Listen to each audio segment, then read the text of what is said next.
First off, let me open the file, and I'm going to have you color. So in that lecture 4 files, it's going to be one of these M'Baku pictures. So you got M'Baku 3 and M'Baku 4. Any one of those two, you'll be able to do this with to have some fun. So I want to use this picture here. Color.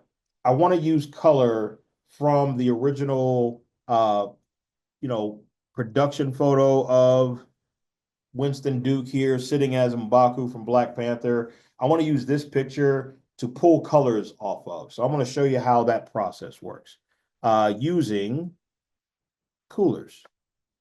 So I want to go to the website of coolers.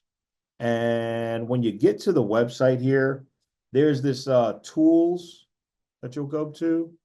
Let it reload again. So you come up here to tools, and under tools, you're going to go to image picker here. What image picker allows you to do, and this is a new tool. I didn't know this was here when I was showing this to you before. And now that I found it, it's kind of neat. It allows you to find an image. So you can browse to find an image and have that image. You can go all the way up to 10 colors and have it sample 10 colors out of the picture. All right. And then you can randomize how it finds those colors. So you can get it can randomize and locate the colors for you, or you can move the little circles around to where you want them to be to sample the colors yourself. All right. So that picture of M'Baku, what you can do is hit browse image. You can go and browse for that file. And when you decide to open it, it'll automatically pick colors. And it automatically goes to 5, but you can hit this little plus sign up here to increase it to 10. And then you can move this little slider around until you find a group of colors that you like, randomized enough, or you can go and pick and choose, by moving these little circles to where you want them to go to get the colors that you want out of it. This picture is kind of using a palette of very dark colors, so you're kind of limited. 10 colors is probably, too many. You could probably reduce it down to like, 5, 6 colors, something like that, and still get something that looks pretty decent even.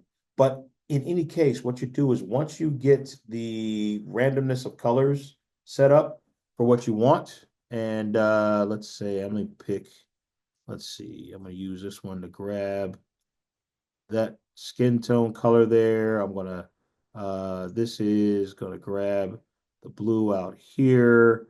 I'll use that. This dark gray here is good. This,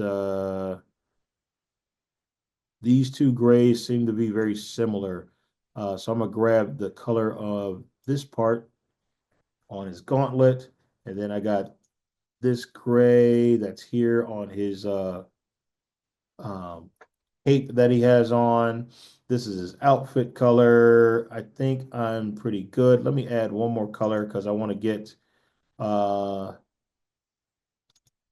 of the cowrie shells down here.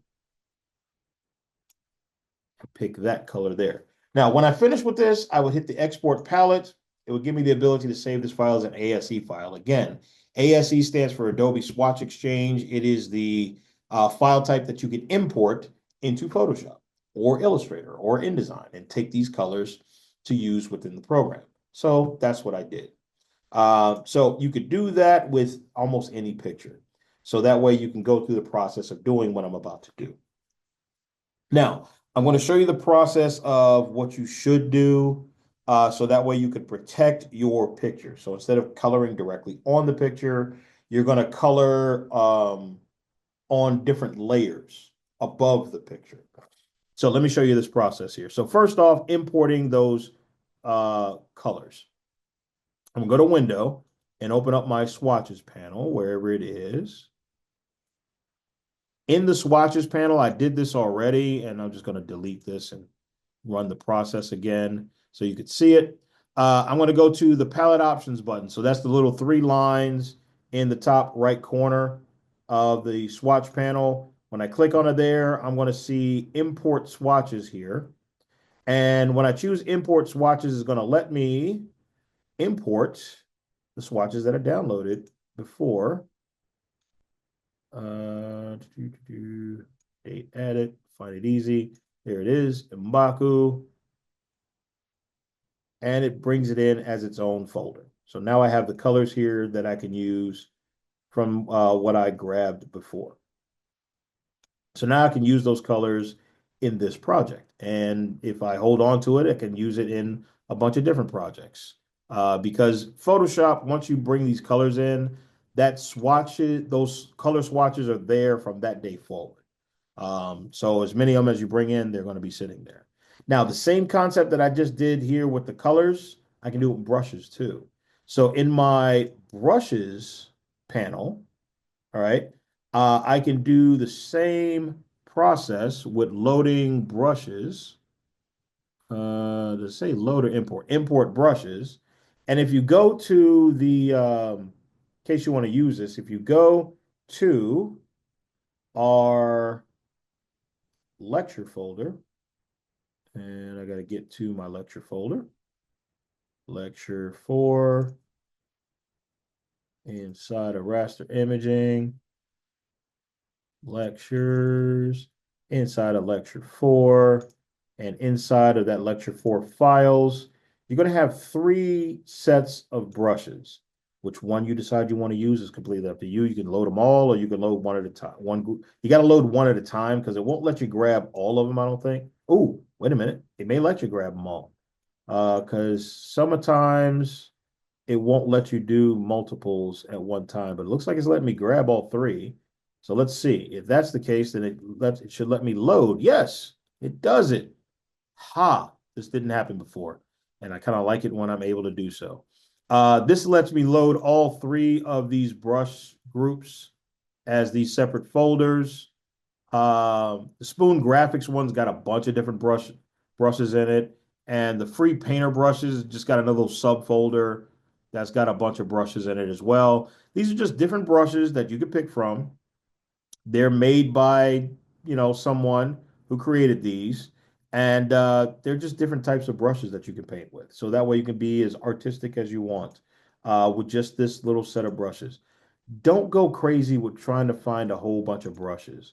Usually the ones that are here by default will work well, but then these extra brushes, like the 3 that I gave you, will probably, especially the Spoon Graphics one, will take you a long way and will do a lot for you. Now, you got the ability to pick from a group of brushes that you didn't have before. So now I'm ready to start painting. You got your colors, you got your brushes. Now let's get going. So getting going. Uh, Layers palette. The bottom of the layers palette, let me collapse some of these things and get it out the way so you can see a little bit better. At the bottom of the layers palette, I have my new button. So it's a little square with the plus sign in it. It allows me to make a new layer. Okay. Every new layer I make is going to be a new color. Okay. Now, first time ever using the layers palette, let's talk about what you got here. Without a new layer made, the background layer is by itself, it's that picture. Every new layer you make, I can add new things to it. I can import a new picture. I can paint something new on it, apply a filter sometimes. I can do a bunch of different things, and it won't affect the original background layer. That's the major thing. Whatever I do on layer 1, it will not directly affect the background layer, which means I don't destroy my original information. Each one of these layers now has an eyeball next to the name or next to the little thumbnail of that picture. That eyeball denotes transparency. So for the background layer, if I click on that eyeball, it makes it disappear. It's not gone, it's not deleted, it's just temporarily turned off where I can't see it. Layer 1 is completely transparent. It's like a clear sheet of paper, like a clear acetate or that see-through, or anybody remembers the color overheads that you used to have in elementary school or whatever. It's a clear piece of paper. So there's nothing on it right now until I start painting or applying anything onto that layer. Layer 1, instead of it being called layer 1, you can double click on the name directly and call it something else. So for coloring a comic book, the process usually, you have a sketch artist who actually draws with pencil draws whatever the art is in the panels of the comic book. Then you have an inker who will show up and create all the dark lines and shadows. So they'll ink all the dark lines and shadows in the picture. Then you will have the colorist who will come behind them and color the artwork based on the guidelines that the sketch artist has created, because he's usually the lead artist and he knows what colors everything, he or she knows what colors everything is going to be, and the inker may give some input to it as well, and then they go in and start coloring. And the process of which they do the coloring is they make layers, and each layer is a new color, so that way if they mess up one color they can delete it and start over again. And so let's say I want to do the background. So this will be like a brown, one of the brown colors there. So brown background, OUND. All right. So I would give it that layer a name so I know what it is. That's the thing you always want to do, is get in the habit of naming your layers. Name it however you need to, so that way you and everybody else will know what's going on. Now, the next thing I'm going to do is I'm going to pick the tool that I'm going to use, paintbrush tool. All right, so the regular brush tool. Then I'm going to set the options for that brush. So I'm going to paint again. Got my different brushes here. Let's look at the spoon colors of brushes. I got a bunch of different spray paint brushes. Let me double click on one of them, see what it gives me. Looks like it gives me kind of like this paint spatter kind of look. And the brush is at some particular size. That can be adjusted. Square bracket keys on your keyboard. So if you look at the letter P on your keyboard, right next to the letter P, you have these square bracket keys. And pressing and holding on one or another will allow you to get that brush to get bigger or smaller. A lot of times when you get these third-party brushes, the brush is made super huge. And that's on purpose, so that way you can use that brush, for anything, whether it's some type of print work or some type of digital work. It's big enough of a brush that you can kind of use it, for all kinds of output and it still look good. So you pick the brush that you want to use. Blend mode and opacity. I'm going to change the blend mode of this brush to color burn. Why? Just because I want to, and I know it's going to give a nice little effect on it. Opacity, you can change the opacity if you wish to. I really don't need to. I'm going to turn the flow all the way up to 100%. And I want to make sure my smoothing is somewhere around the 10 or 12 range that I like it to be. Next thing is going to be picking the color. So in my swatch panel, since I have the colors already pre-made, I can pick the color that I want, which is going to be this brown. So I've selected the tool, I've set the options, I got the layer set up, in my layers palette with the layer that I'm going to paint on. So I am ready to go.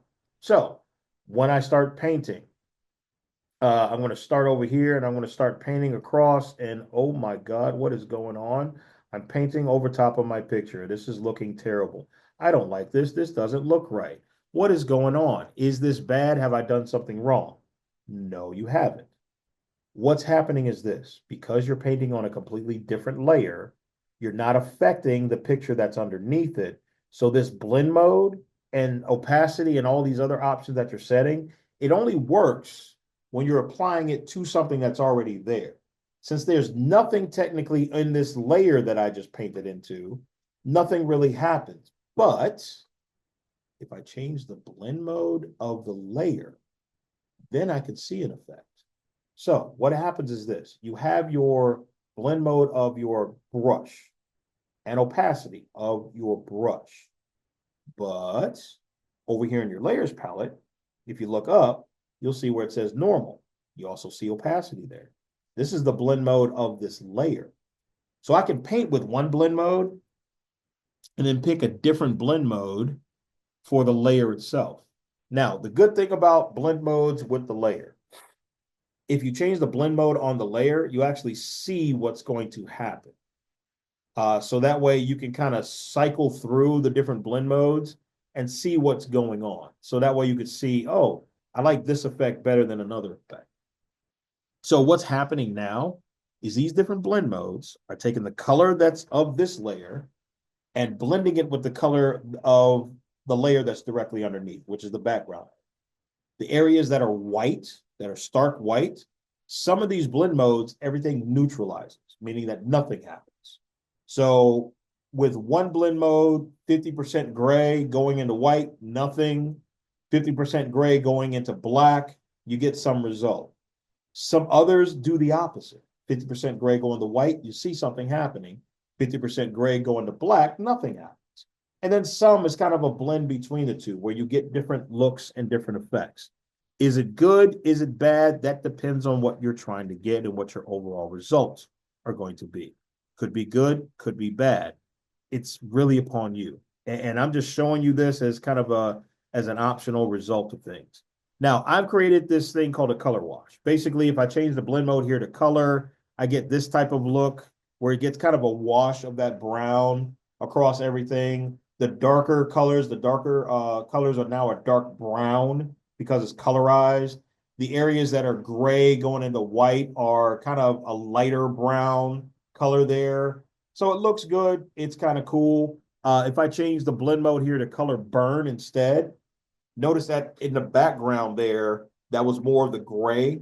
It's gotten much darker.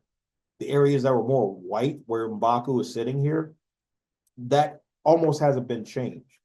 The dark lines, they've been changed to get a lot darker. It's more of a darker brown. You see a little fringes of brown in some of the little gray areas there that's throughout what's been inked.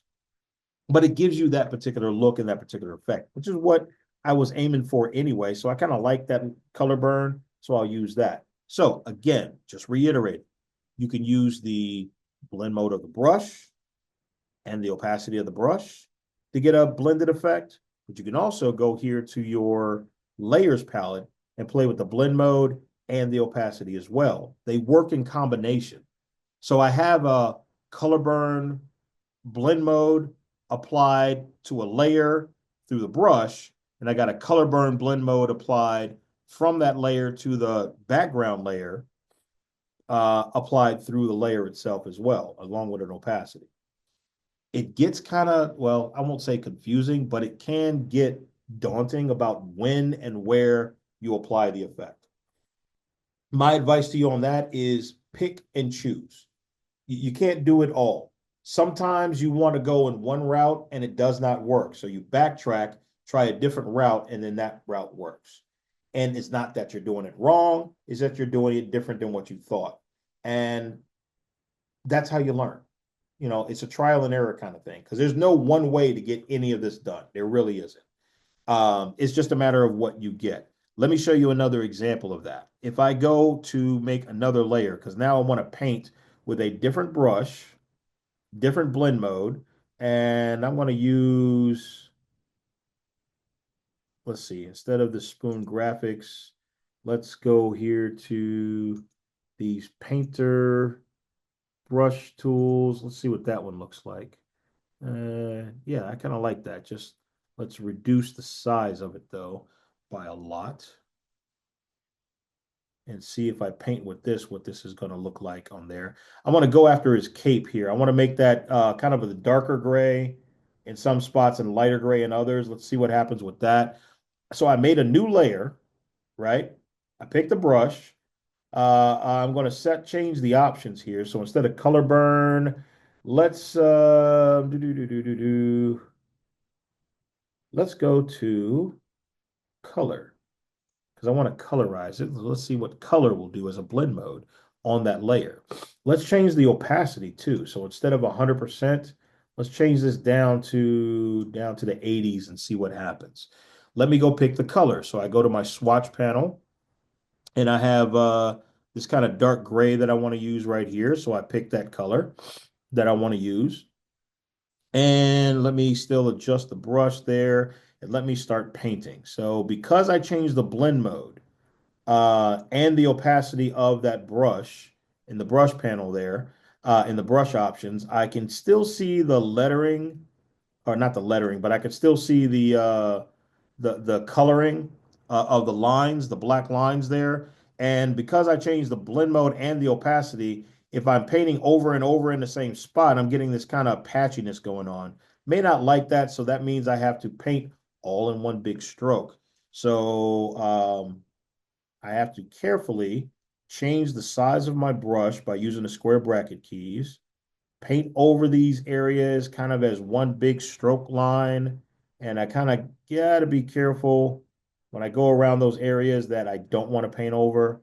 In those areas I do want to paint over, I can change the size of the brush after I let go with my mouse. So I got to work with the size brush that I got. So that way it's one big painted look going on here. Trying to be careful, if you happen to go overboard a bit, like, you sneeze and chew, oh God, what has happened now? I've gone over this area. What can I do to fix that? Well, it's quite easy. There is an eraser tool.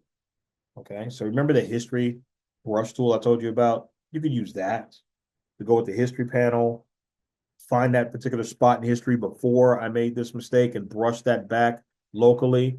But something to remember, you're on a layer, and the only thing that's on that layer is this color. So it's okay to use something like an eraser to erase that color away from where you don't want it to be. Okay. It's just another one of these painter tools. The eraser uses your brush options to pick a brush. Usually in this case, it's going to be the hard or soft round brush for the eraser. There's no need to do some artistic thing with it unless it's just what you're trying to do to paint the effect away from somewhere.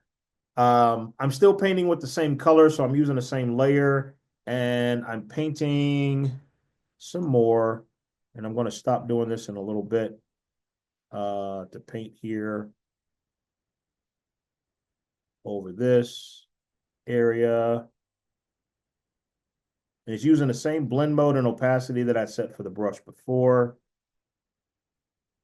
Painting over this, starting to look good, getting what I want there.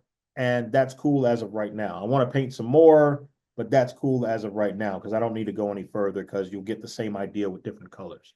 So every time I'm painting with a different color, it's a different layer. Once I get that color painted on there, besides the blend mode and opacity of the brush that I use, you can change the blend mode and opacity of the layer. And that will create, again, different looks depending on what you choose, depends on what you get as the result. And sometimes good, sometimes bad. It depends on what you're trying to get as the overall result of what you're doing. That's really what it comes down to. So there is no, you got to do it like this kind of thing, kind of scenario. When you change colors, and this is the dark gray. Yeah, I'll just call it dark gray just to call it the color. So it's the dark gray. If I wanted to be specific with the color, I could. I get that result. If I want to paint like on his gauntlets there, it's supposed to be the same, color around certain parts of it. I can still paint on that layer, all right, with the same blend mode of the brush, same opacity that I got on the brush, and the blend mode and opacity of the layer is set on there as well. So I'm going to get similar results like I got on the top here. I got the same results there. The only thing is, again, painting over the same area more than once, you may get some overlapping coloring going on. So be careful with that. Again, depending on the blend mode and the opacity, if you're going to get it. But you're going to be painting over and over again, different colors, because, to get each one of these scales, to get the intricate of the necklace on there, of his outfit, it's just different colors to paint with, at different layers to paint. That's the most ideal way of doing it. So if you were doing a comic book artwork, if you were doing some anime thing, a manga, or anything like that, it's this type of process that you're going to do. Hopefully that makes sense to you. Now, that's it when it comes to this painting and all the painting tools that I'm going to cover here. What I want to do now is talk about the upcoming lab that comes in. So after you go through this process and practice a little bit, take the assessment. If you go through and pass the assessment, when you pass it, you will get lab number 2 to pop in. So in lab number 2, in the brief that you have for it, I just want to pull this up so you could see it. It's called Color Your World. What you're going to be doing is you're going to be painting with different parameters for different types of files. One file you're going to paint using your pencil, your paintbrush tool to paint and create a collage of colors. All right, so you're going to be taking kind of like what I did with M'Baku. You're going to be taking a group of colors and you're going to paint with different paint brushes, different pencil tools, different paintbrush tools, different options, different blend modes, and painting this real cool looking mandala type of effect. So you're going to do things in different segments and different sections using different colors. Then you're going to open up a different picture and you're going to paint and repaint this picture. It's already black and white. You're going to paint over that, and you're going to have the option of being able to use the art history brush tool, the color mixer, and some of the other different painting tools to kind of paint over and give me your idea of what your creativity is. That's the idea of this.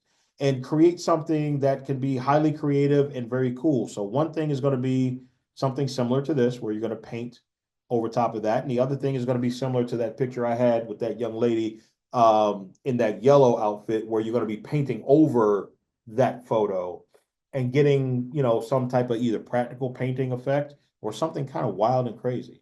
But I want you to be creative with that in that lab. That's what I want to see out of you. So thank you for being here and coming. I will talk to y'all on a later date for our next lecture when we get into some other things. So have fun with this. Practice, practice, practice.